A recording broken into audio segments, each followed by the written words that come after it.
Hello friends, welcome my YouTube channel knowledge with book. आपण मानक आउ गोटे अध्याय स्वागत करुच्ची।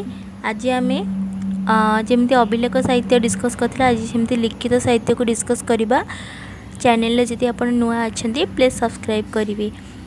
जो नोट्स गुड़ाक जो पॉइंट गुड़ाक मुझे देखा मेन मेन पॉइंट गुड़ा आप स्क्रीनशॉट रखि नियंतु, पर नोटबुक रे नोट करने। वीडियो को स्किप करके आप स्क्रीनशॉट नहीं नियंतु, कारण गोटे गोटे जब हम डिस्कस करवा वीडियो बहुत लंबा हो आपण इरिटेड हो जाए, तो से आप स्क्रीनशॉट रखि नियंतु, पर डिस्कस करके आप नोट करने।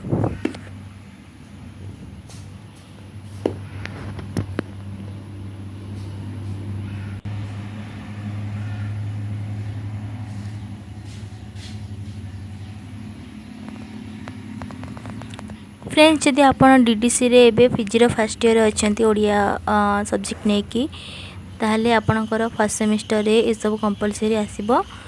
जदि आप ओडिया रे नेट जेआरएफ दौरान कि एसएसबी दौरान ताहले आपण पई वीडियो बहुत ही हेल्पफुल हम।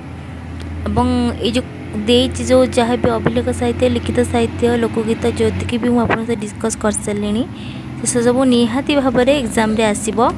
जीआरएफ रे मध्य आसीबो। आपण जीआरएफ क्रैक करि परिबे, सब को नोट कर रखंतु।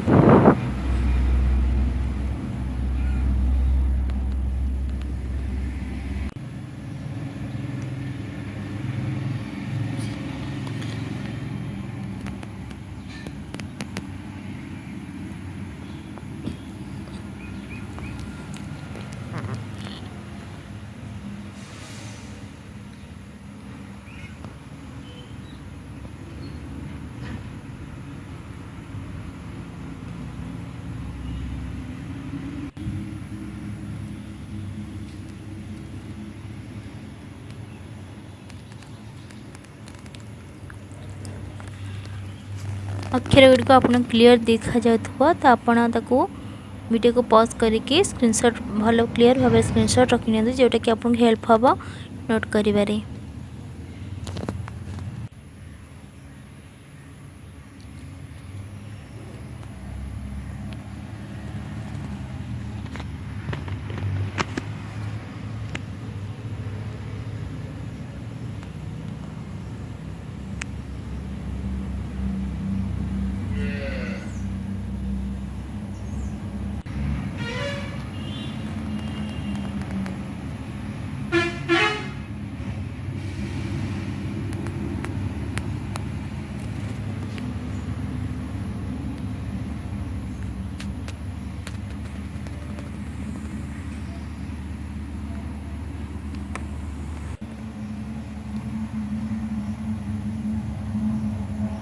फ्रेंड्स, आपण मैंने आपण सांग मान को अधिक अधिक शेयर करूँ, जद्वारा कि से हेल्पफुल हो पारे, एग्जाम भल से क्रैक करें।